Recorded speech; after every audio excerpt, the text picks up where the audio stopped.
Hello, everyone, and welcome to the Talent Gap Fireside Chat, where we discuss causes of and solutions to the talent gap. I'm your host, Pete Strauss, and joining me today is Gerald Auger.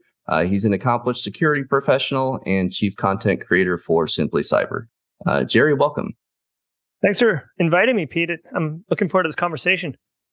Awesome. Could you give our guests a little bit of background on yourself and how you came to be where you are today professionally? Absolutely. Yeah. So hello out there in radio land or podcast land. My name is Gerald Auger, as Pete mentioned at the beginning. I've been working in information security for about 20 years. I'm very, very passionate about information security or cybersecurity, depending on what you call it. I think it's an age thing. I've worked in the GRC space all the way up to CISO, building my own cybersecurity programs. And I've done some blue stuff. Academically, I've trained on the red side. I got my PhD in cyber operations from Dakota State University in 2019, a couple master's degrees on the tech side, computer science, information assurance. So I live and I breathe and I love cybersecurity. And, you know, in these higher ranking roles, I have worked with HR. I have hired people. I have gone through interviews and reviewed resumes and all those things. So bringing a lot of perspective on those particular things that I know we're going to get into, Pete. But I also run Simply Cyber, which is a cybersecurity community to help people break into cybersecurity and level up their career and kind of navigate some of the pitfalls, frankly, that are on the business side, not really on the cybersecurity side. So I'm very, very passionate about both the industry and helping people find their place in the industry. Very cool. Yeah, I kind of see it as two sides to the industry. There's the hiring side and the candidate side. And I think in general right now, this moment of, social commentary on security, you hear a lot about the candidate side. You hear a little bit less, I think, about the hiring side. So that's kind of where I'm looking to go with this podcast. And hopefully we can explore some ways for those two sides to collaborate. It's awesome that you're kind of giving people some insight, some inside track knowledge, I guess, to the business side of hiring and how even when a security hiring manager may know exactly what they want and they'd like to hire somebody entry level, for example, they don't necessarily, have the budget or the approval or whatever it may be. And the more the candidates on that side of the fence can kind of understand what's going on behind the scenes, the better they can approach hiring managers with understanding, and the more refined their strategies can be for job seeking. So great that you're kind of bridging that gap. My company's tagline is bridging the talent gap one connection at a time. And it seems like you're doing much the same thing, just calling it something else. So that's awesome.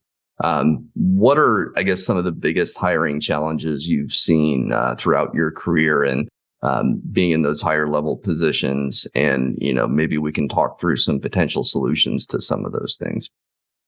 So two challenges that I've encountered in my life around hiring, one's going to seem completely unfair, and the other one is probably more commonplace. So the one that's more unfair and probably more salacious, if you will, Pete, is just being real that if I have an open rec, the burden, and I apologize because that is the right word, but it's the job, the burden of having to cull through resumes and sift through all of the content and able to identify the candidates that we want to bring in. And I know that's incumbent upon me as the hiring manager in this case, but let me, look at it from my perspective, right? Like I'm constantly trying to protect this organization and deal with politics. Unfortunately, that's a reality, and manage my team, manage my talent, have, strategic roadmaps and plans and deal with active incidences that are actually happening right now this second. And I have an open rec that I need to fill. It's another piece of work. It's another level of work, which I'm grateful for the open rec opportunity, but it becomes very challenging. And again, like burden's kind of the word. It's like work to have to go through these. And that's why a lot of times, honestly, having access to talent in your network becomes so valuable, because you can shortcut that piece of work by getting right to talent that you already know can do the job. and again, just being practical, just being real of the work and the responsibility to get back to my actual job.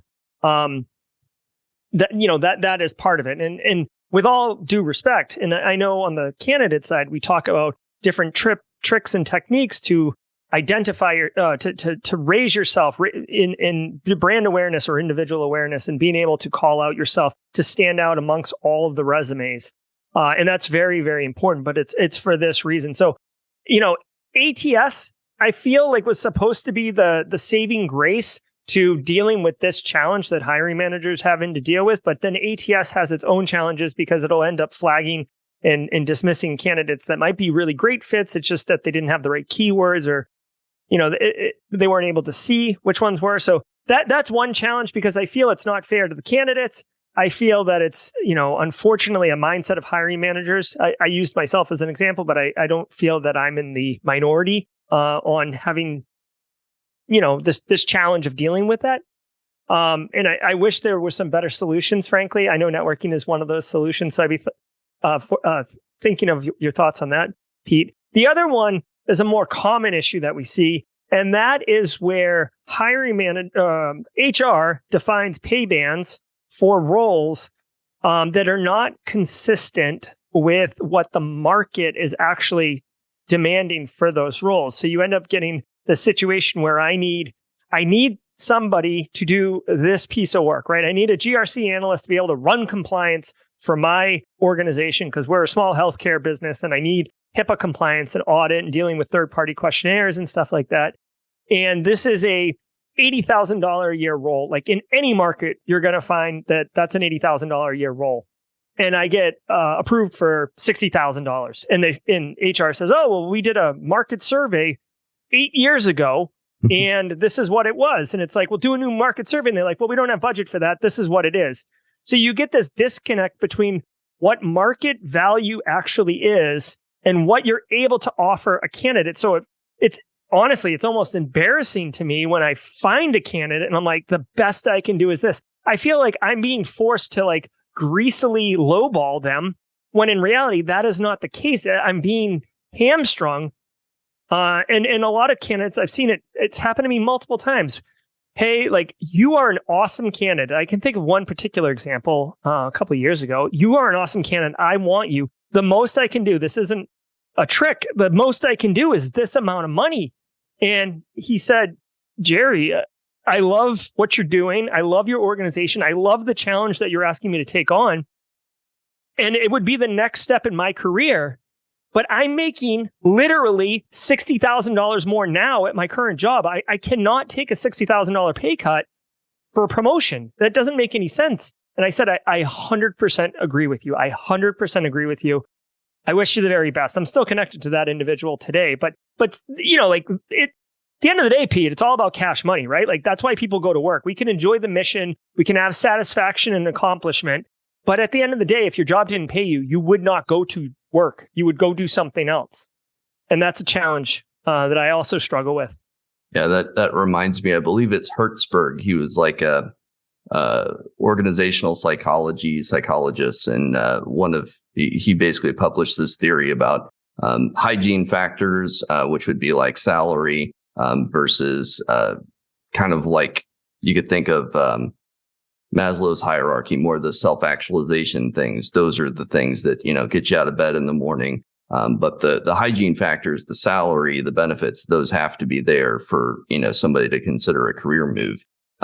So if they're missing, they're just not gonna make that move. I see the salary issue pretty often. What I try and get the hiring teams to understand is, you may be able to find somebody for that position, even if it's well below market rate. And, we can talk about what market rate is and guess at it. I mean, most of the time, you're not going to get hard data on that sort of thing. And any salary surveys online, or, even some of the recruiting firms now are publishing these salary sets of data, but there are always going to be some bias in there. Or little thing that they're not accounting for. The sample size is too small. It's just so hard to get reliable salary data. So I think the best thing you can do is just talk to a recruiter in your niche that's working on these kind of roles all day and just kind of pick their brain a little bit. Like I do it all the time. Joe Hudson does it all the time. I'm sure Chris Rides over at Tyro Security would do it, just to help companies, understand where the market's at today versus even 6 months ago. Like DFIR is a good example where a year ago, you had to pay $50,000 over what you were paying a year before that. But then now today, with the drop in ransomware, there's just no demand at all, and everybody's been laid off, and so the salaries have plummeted. I imagine at some point it's going to spike back up there as well. So it's tough to get that real time data. There's some strategies that you can employ if you don't have the budget, even if you know what market is and you know that you're below that. One of the things you can do is just be a little bit more flexible with your requirements. Look for somebody who's kind of on the upswing of their career, that this would be a promotion for, or find somebody with transferable skills that, you feel like you could get ramped up in a couple of months versus, 6 months. Ideally, there's no perfect solution necessarily. I would say.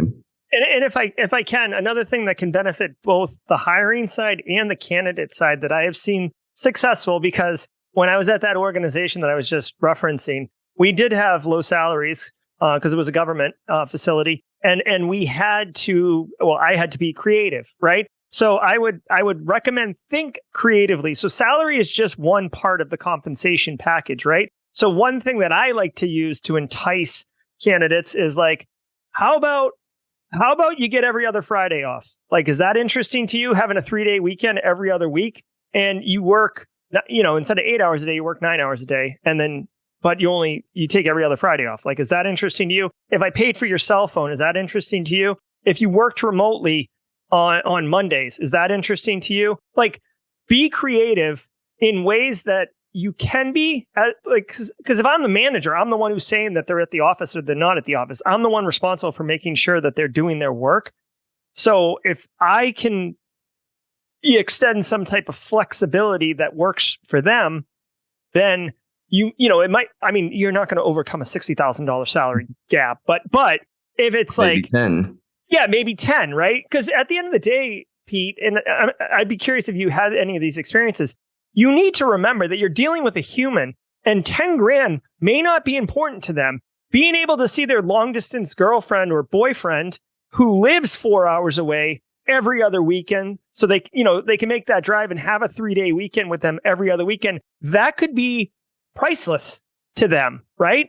Or maybe you're dealing with like an elder parent who has health needs, or a child who has health needs. And I know working from home is a much more popular option in a post-pandemic era, but return to office is ramping back up. But maybe, hey, like, you're completely qualified. I can't pay you your current salary, but you could work from home. And I understand the responsibilities you have at home. Like, let me help you with it. Like, you serve my mission, my organization, right? Help me solve my cybersecurity problems, and I will help you solve your, personal responsibility challenges that you have. And that's another way. Like, again, salary is just one part of the compensation. If you can get to what is valuable to the candidate, you might be able to find a more amicable solution. It's not just hard numbers. Agreed. Yeah, I spend the majority of my time when I do my recruiter screens, when I talk to people, just talking about their motivators. Everybody has their own. We're all unique. Everybody's got their own home life and situation. So if you can really dig down in the interview process to that and figure out what makes them tick, what they're passionate about, it may not be work. It may be their family at home, like you said. And if you offer that flexibility, that's as much incentive as they need to make that switch. But just digging past the surface level, because a lot of people tell you exactly what you want to hear. But if you just dig down a little bit further, say, look, I'm not trying to get you. What is it that you're really looking for in your next move? Is there any particular reason that you're looking to leave your current employer? And listening, having the emotional intelligence to listen for maybe those clues that they're not 100% happy, and try and figure out why that is. So that's a big one. And I guess back to the just the sheer amount of time that it takes to screen resumes. I mean, ideally, you would have a recruiter screening all those resumes. I know we don't live in a perfect world, though, and not every organization or not every hiring manager has that recruiter on the front end to do all the screening. The more specialized the recruiter, the faster they can do it. The old statistic floating out there is 5 to 10 seconds is what we spend looking at a resume. For me, that's true, but I've been recruiting in security for almost 9 years now. So I can do it very quickly. I can understand based on the company they were working for, say it's DFIR. If they're working for a DFIR consulting firm, I know probably the types of cases they've been working as a senior consultant, and I can kind of blow through all that. And I'm looking more for job tenure and search and stuff like that. But not everybody can do that. And if you have thousands of resumes to parse through, it does take a lot of time. I think there's a pretty common misconception that there's a ton of ATSs, applicant tracking systems out there that just auto screen resumes. In my experience, that's not true. Usually it's a recruiter actually looking through that, and they're spending that few seconds looking at your resume. So I think a lot of the ghosting that goes on is actually a product of recruiters not being organized enough, or just not getting through all of the applicants versus machine scanning them and like auto rejecting them. But yeah, so ideally, I think on the recruiting side, you would have somebody reaching out to the ideal candidates out there in the market, the people that that are good fits, versus putting up a job posting and having a couple thousand applicants that you don't know what to do with. And, inevitably, you're going to have a ton of applicants that aren't anywhere close to what you're looking for. I've posted up like security analyst roles, and I would get like hairdressers and stuff like that. So, ideally, that's the job of the recruiter, is to sort through all that stuff and keep that off the hiring manager's desk. But if you are tasked with that, then, like you said, it does become a burden. And you got to kind of think, I guess, leverage all your resources. Like you said, network is a great way to do that. For any hiring manager that doesn't really have a budget, for a recruiter or something like that, good resources, Discord channels and Reddit subreddits to post jobs. And you'll get a lot of people that are very passionate about the industry hanging out in those locations. And you won't have to sift probably quite through as many not on target resumes as if you had just posted something on like Indeed or Monster or something like that. Because I've found those sort of mass resume sites not very effective in much really for recruiting or hiring in security. So, Jerry, have you been pretty involved with HR and recruiting teams in the past, and in some of the roles that you've held, and how did that relationship go? So, it may become obvious based on my response to your first question that when I have been dealing with recruiting, it has been much more executive level positions where recruiters were engaged. I haven't had the opportunity, nor have I understood, frankly, how to engage recruiters. So, I mean, that might be feedback for the recruiter community who might be listening to this.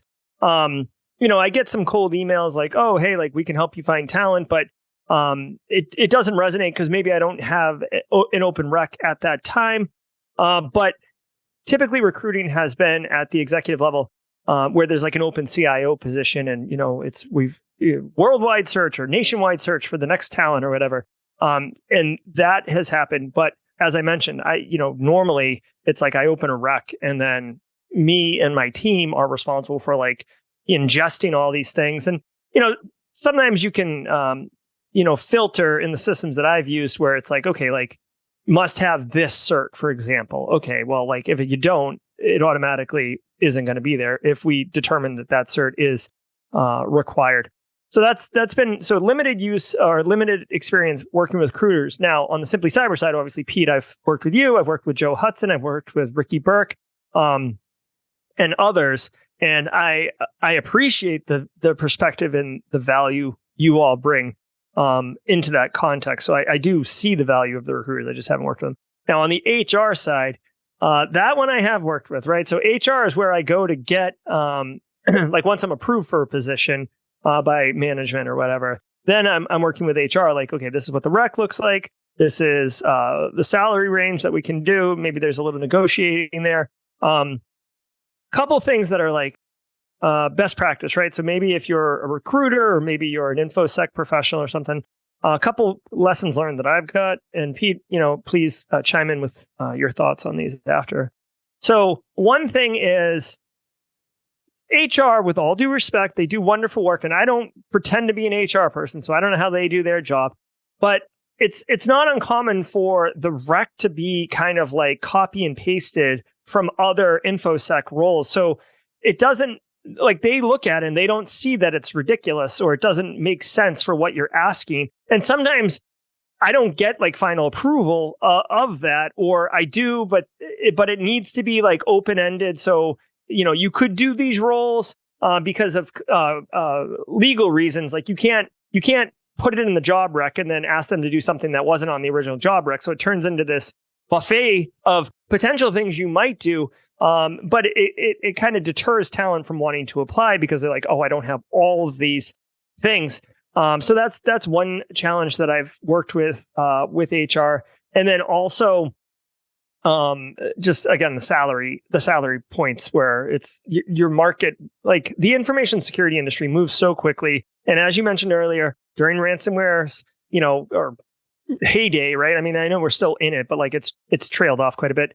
The salaries weren't adjusting appropriately. So you're left kind of like, unable to properly fill your talent pool, or your talent, on your staff effectively. But I mean, ultimately what you end up doing is you do hire someone and then you just have to send them to training and get them spun up. And hopefully you identify a talent that has promise, has initiative, has a hunger to learn, and you go off and you get them set up. But that's like, it's kind of like a lottery pick in the draft, right? The NFL draft or the NBA draft.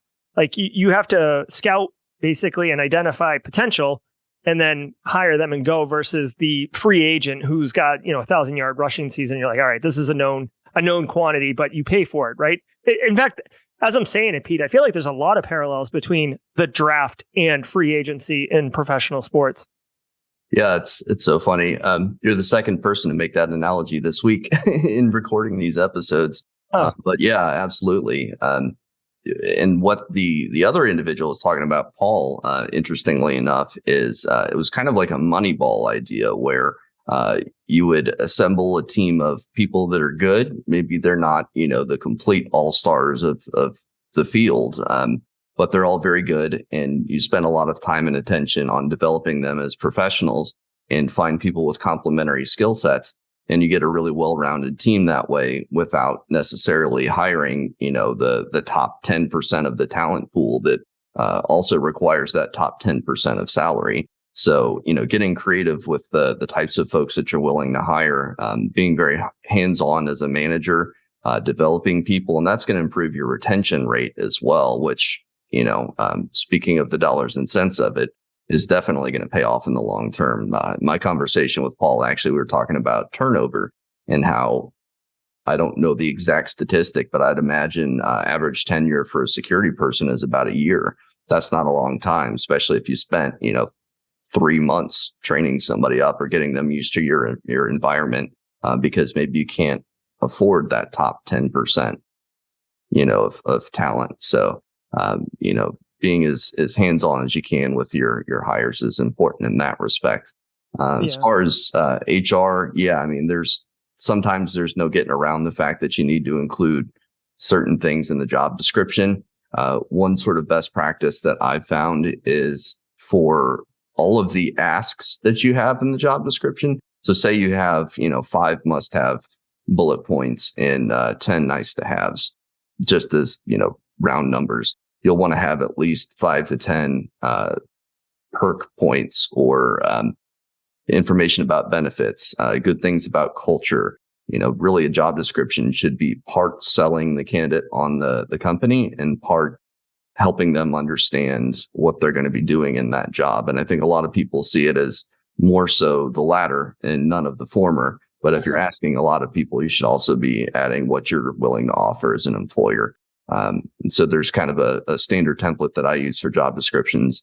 I know, you can't always do that because HR has to put their stamp on it. But if you do have any latitude in modifying job descriptions, that's a good way to do it, is put some selling points in there. Think about what's unique about your team, what's unique about their skill sets. If there's really smart people that are well known in the industry on your team that they can learn from, you can find a way to include some of that information in there. So, yeah. And can I follow up, Pete? Yeah. You bring up an interesting point about retention, and I know it's not good for the cybersecurity recruiter community. So please don't delete this from the recording or take this with a grain of salt or give me some grace. Retention is super important. Like in the industry, it is all about cash money, and the easiest way to get a pay raise is to go to another company. And because once you get past that kind of first year, second year of cybersecurity experience, you become, there's a bigger pool of opportunity, a bigger pool of jobs for you to swim in. And it becomes very easy to switch jobs, get a huge pay raise. So with working in industry, if you have a team, it's very difficult to give your team a 30% pay raise. Like, or you know what I mean? Like, you're just not going to get approved for that. They could be crushing it out of the park. And you'll either be able to give them like 5%, 7% maybe would be like a really good one, or you can promote them. But this gets really, it's business to business dependent. But for the most part, HR would have to open a new position. You'd have to have that candidate apply for it and then promote them into it. And in a smaller organization, you might just be able to promote them. But it's going to be difficult to match market. Or you're going to get into a situation where they're going to be asking you for more money. You're not going to be able to do it. They're going to find another job, and then you're either going to try to counter or match the offer. But at that point, the relationship's kind of sullied at that point. So all I want to say is be mindful that it's really difficult to keep pace with market compensation packages. So what I like to do, and this isn't for everybody, but like, don't make your team a family, right? Because it's just a job at the end of the day. But like, help your talent, appreciate your talent. If they want to learn digital forensics, even though they're like a GRC analyst, help them get those skills. Take them to train. Like, appreciate and treat your staff fair and with respect to their career, right? That no one's going to stay at the same. This isn't 1950. Like, no one's going to stay at the same company forever. So be real with that, but also be real about being. I don't want to say a mentor, but like helping them develop, because they're, again, getting back to that $10,000, pay difference, right? If you're helping them achieve their goals and you're working with them to prioritize what is important to them, or be able to prioritize what is important to them, the 3-day weekend or, working from home or whatever it is, right? They're going to be less likely to leave, because it's not all about money, right? Again, you're not going to be able to save all of them, but just from a talent retention perspective, and a hiring perspective, I feel like that so many people are short-sighted, Pete, in the market. It's like you went through all this trouble, all this time, all this money, all this effort to like find the talent, and you finally bring them in, and like in a year, you're just going to let them walk away. It blows my mind. It blows my mind, frankly, that. And it kills me too, because sometimes, like, again, like I've been hamstrung that I'm unable to properly offer the person or the candidate or the individual like what they really deserve, either financially or training or whatever, because of politics and bureaucracy and business. And it has nothing to do with them or the information security program. And, when those situations happen, I've personally taken it upon myself to help them find their next opportunity, because at the end of the day, I want to serve them. Not, I still serve the interests of my company, but I'm not inhuman. You know what I mean? So that I just wanted to share that, because it's an interesting aspect of retention that a lot of people, I feel, treat it transactionally, and it shouldn't be treated transactionally. Sure. Yeah. And if you get to the point where there's an exit interview and you're trying to retain somebody you've already lost, that's way too far down the line. Retention should start as soon as somebody comes on board with onboarding, setting expectations, making sure they know what their goals are. A lot of people I talk to, they're looking to move on because they're like, I don't know what I need to do to get promoted. Nobody will tell me, and I'll ask, but they'll basically just say, kind of hang in there. And, sometimes you're stuck in that situation as a manager. Like, look, man, there's not much I can do, but the best thing you can do is be close enough to your employees to know if they're unhappy and why they're unhappy, and if there is anything tangible or intangible that you can do that's not going to cost you a lot of money. By all means, do that. Like you said, definitely take advantage of the low hanging fruit that doesn't cost you anything, and spend a little bit more time with your people. One of the best things I did when I was doing HR for a small consulting firm is I do quarterly check-ins. That was actually the idea of the partners, but it was a great touch point for HR to talk to all the employees outside of their direct supervisors, and I would get a lot of candid feedback that way. If there was something that, word around the campfire people weren't thrilled with, I would end up picking up on that just by talking to multiple people. And then I'd be able to kind of parse that information and polish it a little bit and make it sound a little bit better for the partners of the firm. So, if they wanted to take some of that feedback as actionable, they could do that and, hopefully improve people's situation a little bit. And like you said, a lot of the time it's not going to be something monetary. For sure. I guess we've kind of covered some of this about like advice to hiring managers. What about job seekers who are having any difficulty securing interviews? Do you have some advice for those folks?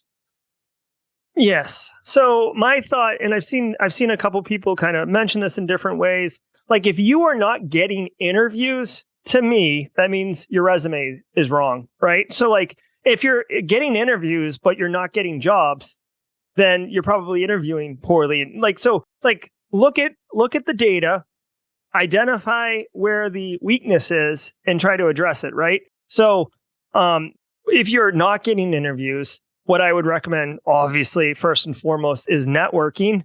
So networking within the community, and be mindful to deliver value. This is something I say all the time, Pete, right? And frankly, if you're looking for talent, you should be networking because the people who are trying to find work are networking, and that's how you help find and make those connections. But by networking, two things. One, you're not going to there's no hey, anyone who sells you this is a charlatan. There's no do these 5 things and in 6 weeks you'll have a cyber job. That's complete trash. If you do these things, it's like planting seeds in a garden or planting flowers in a garden. Networking and delivering value to the community, the cybersecurity community in whatever way, or LinkedIn or Discord or whatever, that's you watering the seeds, right? And some of the seeds might grow. Some of them, sometimes I've planted seeds and nothing comes out of the dirt, right? But that's okay. That can happen. Some of them are going to grow. Maybe they wilt and die. Some of them are going to bloom. I can't tell you how long it takes for the flower to grow and to bloom, but it will bloom at some point, right? This is the value of networking. And we've covered a couple of reasons why networking would work.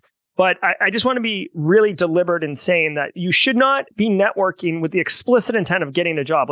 I can't explain it. It's like a human sixth sense, but you can see if someone's just trying to take from a network connection or from a community.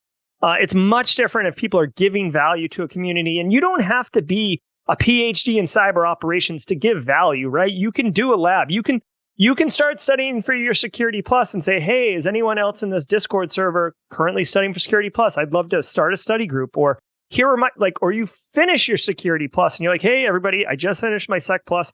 Here are the flashcards I made in PDF format. If anyone wants to use them, here they are, right? There's ways to deliver value. So networking is super, super valuable and important, and you will find those jobs, which ultimately, the resume at that point, say your resume is terrible, and that's why you haven't been getting interviews. If you network and you deliver value and you start to know people, then that is your resume essentially. So when they're like, oh, I got this opening, you apply for it. You still put your terrible resume into the system if you haven't fixed it, right? But you already identified, you've already been vetted, or you get to use the side door instead of going through the front door. And that network connection puts you into the interview, and now you're interviewing. I'm personally have helped people multiple times get that side door.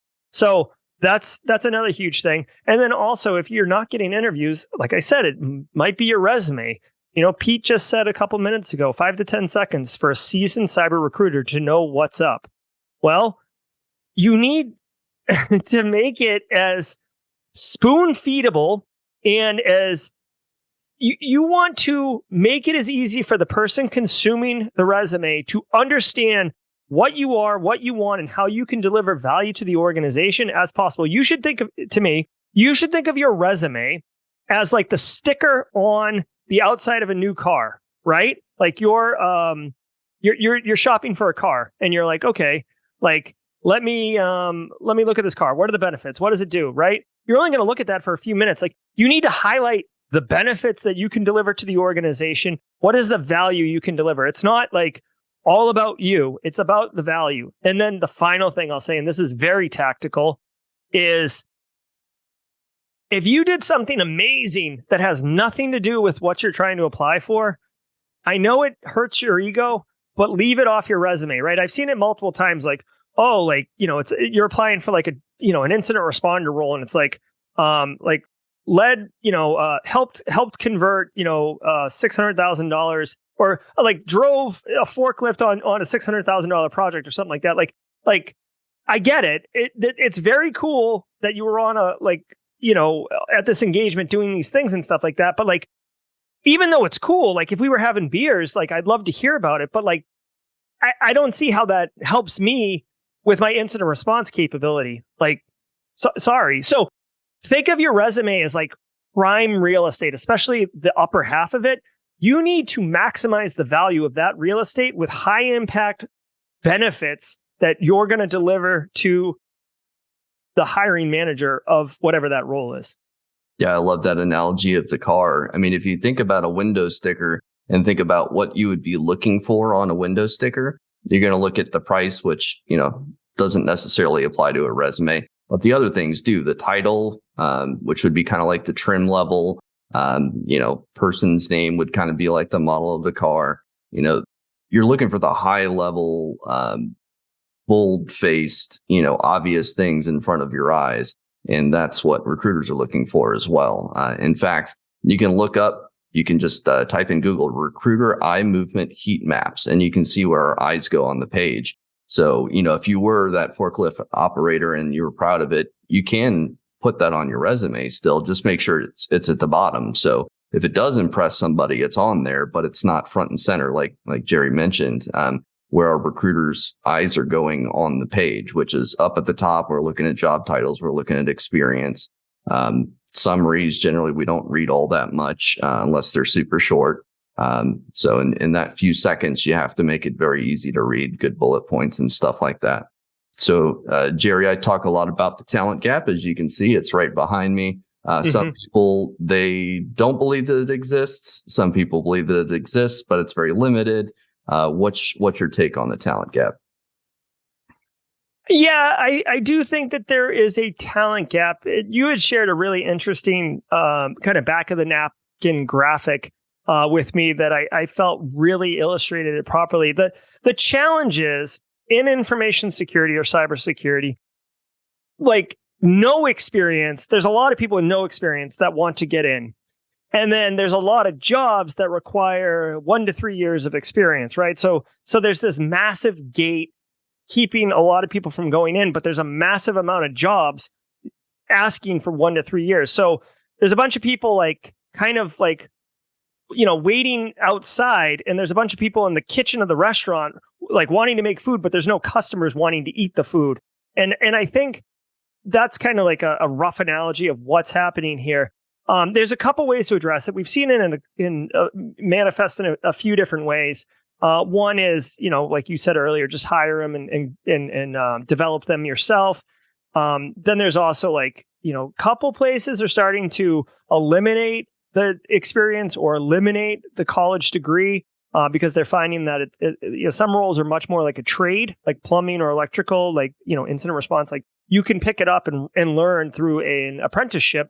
And you don't need, to have taken Greek civilization and whatever courses that don't necessarily apply to that particular role. And that's fine. So there is a lot of opportunity there to adjust. One thing that I wish, we could get into that later. The NIST-NICE framework. I think there's a lot of opportunity for the NIST-NICE framework. The skills gap, there's another problem here. It's like we talked about earlier. HR is asking for like a unicorn, and there's very few unicorns, right? Like most people haven't seen a unicorn, right? You might argue nobody's seen a unicorn, but like you're asking for these unicorn posts, and then there's a bunch of people who are hungry, willing, and ready to work that can't fit this post. So that's another kind of breakdown in what's going on, unfortunately. Yeah, I kind of call it the talent bottleneck. Everybody's getting caught at the entry level. Once they break in, they get a year of experience, they're set for life, and they're going to be in demand their whole careers. But when you're first trying to get in, you just struggle. The question in my mind is, if a company, especially like a corporate security team, a CISO needs to hire a security person, they need somebody that knows the SIM and knows how to monitor and do incident response and stuff like that. They say that, they're so busy, I just don't have time to train somebody. How does a team like that justify hiring somebody at the entry level? And going back to an earlier point, talking about, retention and succession planning is a big thing. So I was listening to another podcast. I forget exactly which one it was. But there was one guest there. He was talking about how basically he's doing constant succession planning with everybody on a security team. So if somebody leaves for more money or whatever it may be, he's got somebody that's been mentored and ready to take that position and step up into that role versus having to hire from the outside and paying those, exorbitant fees and stuff. And if you think about it, if you start at the top and you're mentoring people to move into that top position and you go all the way down the chain, down to your security analyst, you can essentially move everybody up one level if somebody leaves and then hire at the entry level. So you've just moved down your salary expectations, your experience expectations and everything else since you've been moving people up and they're ready to take that next step. So that's one good way to do it. Another good way to do it is just think about how long you're going to have an open position. If your average time to hire is like 6 months, think about how much you could get somebody trained up in 6 months. If hire somebody today, they can start contributing at least some value right away. Obviously, you need to have some basic skills in technology, and you have to worry about people securing an environment that they don't understand. That's a common criticism I hear of hiring at the entry level, or I guess cautionary tale. But I think the people do exist that have those skills. It's just a matter of, sifting through the folks that don't. I'd like to offer one word of caution to somebody who might be listening to this. What you said in a textbook is 100% accurate. And like, I'd even go as far as to say, like, it's an indication of maturity and system optimization to do succession planning. Like a lot of organizations don't do it. They're almost like reactive, like, oh, like someone quit. So I've worked for an organization that did do some succession planning, and it was cool, but here's the word of caution. Okay. If you're going to do it, you got to do it all the way through, and you got to be able to get open recs for those entry level positions. So here's what happened to me. I'm a mid-tier guy. I get hired in at mid-tier. Person above me leaves. So they're like, oh, you're killing it, Jerry. Like, here. Like, you're the new senior person. Okay. And I'm like, all right. So like, who does my old job? And they're like, don't worry. We'll find someone for you. I'm like, okay. Then they create a new position for me. Like, it's like the next level, right? Cause like, so they create a new position for me, the top of the heap of technical skill. And I'm like, all right. And they give me a bunch of money, and I'm now like the primary architect over everything. And I'm like, well, who does my old job, and who no one has still taken my old job. And they're like, don't worry, we'll take care of it. Okay. Then my boss quits, and they're like, we need you to take his job. It's going to probably take 6 to 9 months to find someone. And I'm like, okay, well then who's going to do my job, my old job, and my old job? And they're like, don't worry, we'll find someone. And then like maybe 6 months later, I quit because I was like literally toasted. Like, I could only go an inch deep on any work because I had so much work that I couldn't do anything well. It was a yard sale all over the place, Pete. And so I just want to warn people that like if you're going to go the way of succession, it is a sign of maturity from a program perspective, but you have like once you make that commitment, you're all in on that, or else you're going to run into issues where you're just burning, like incendiary burning your talent out. Yeah, you almost have to do some disaster recovery planning there. What would happen in the worst case scenario where you have, two people at two different levels leave at the same time, and what do you do then? That's why I think it kind of goes back to, staying close to your employees to see the writing on the wall before that happens, and you have to react. Obviously, I know we don't live in a perfect world, and sometimes it's, people are fickle. They're not always going to tell you what they're thinking, even if you try your best to stay close to your employees and stuff like that. And like you said, at the end of the day, it is an employer-employee relationship. It's not like your friends or family. And even then, friends and family lie to each other. So, right. But just, using your emotional intelligence to the best of your ability will usually serve you pretty well. Cool. So, Jerry, I know you're doing quite a bit to grow the next generation of security professionals. We only got a few more minutes here. So do you mind kind of telling the audience what you're working on and how to find you online? Oh, yeah. Thanks, Pete. So, well, at the primary root of it, I run Simply Cyber, and you can go to simplycyber.io, the website, to get more information. And that would be like a starting point, if you will, because I have a Discord community. I have a YouTube channel. I have a school that has right now, it only has one course, but I came up on GRC. I understand GRC incredibly well. And a lot of people are kind of confused, like red and blue or offensive security pen testing and SOC analyst and blue and digital forensics and stuff. They kind of have like well-defined labs and well-defined roles and stuff like that. And GRC is like, even though it's kind of boring and like businessy, it's like an enigma to most people. They're like, what is this? And how do I do it? And like even the term governance, people can't explain, right? So I put together a GRC analyst masterclass, and it basically takes you through every aspect of the GRC role. So if that's something you're interested in, that's available. And people have said really nice things. With Simply Cyber, one of the things I like to do to kind of help people prepare either to break into the industry, like crush it at an interview. And I've got a follow-up question for you, Pete. Crush it at an interview. Or if you're a practitioner, like I've been practicing for 20 years, I still need to stay up to date daily on what is going on in the industry, right? Like we've got new threat actors emerging. There's a cyber war in Eastern Europe. There's, ransomware is targeting manufacturing. Pegasus NSO group, zero-click exploits on mobile devices. Like there's a million different things going on. And, that's one of the best things about cybersecurity. And it's one of the challenges of cybersecurity is that it is a very, very dynamic environment and you've got to stay abreast. So what I do is for years, I would just like listen to or consume cyber news every morning for myself. And then I built Simply Cyber. And over the years, I realized that people might get value out of that. So I literally do a live threat briefing every single weekday morning. I did it right before I came on here. And there's a couple hundred people who show up live in chat. So great networking opportunity, as I mentioned earlier, to talk to other like-minded people. And I just go through the news and explain like why, like you can read a story on the surface, right? Like ransomware is targeted manufacturing. The Dragos just released this report that in 2022 it was the most targeted industry in the United States. Well, okay, that's a fine story to read, but like, how do you operationalize that? What do you do? How do you make use of that information? And I cover that in the threat briefings as well, because ultimately I want to help people get into industry and be more successful. Like I want them to reduce cyber risk for their organization. Now, one of the things I tell people, and here comes the follow-up question, Pete.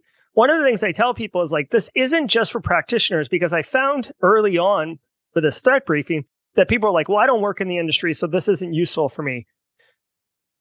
I argue if you are staying up to date and you are aware of what threats are going on, maybe you don't understand all the words I'm using, you don't understand the advanced persistent threat actors that I'm mentioning, but by just listening, getting exposure to these concepts and stories and stuff like that, you will wow recruiters, you will wow interviewers because you'll know about things that they might not even know about. You'll know about concepts that are relevant to the threats that they are trying to protect their organization from today, right? And you won't get that in a textbook or something like that, because the textbooks are more at the theory level, and this is more about the practical applied level.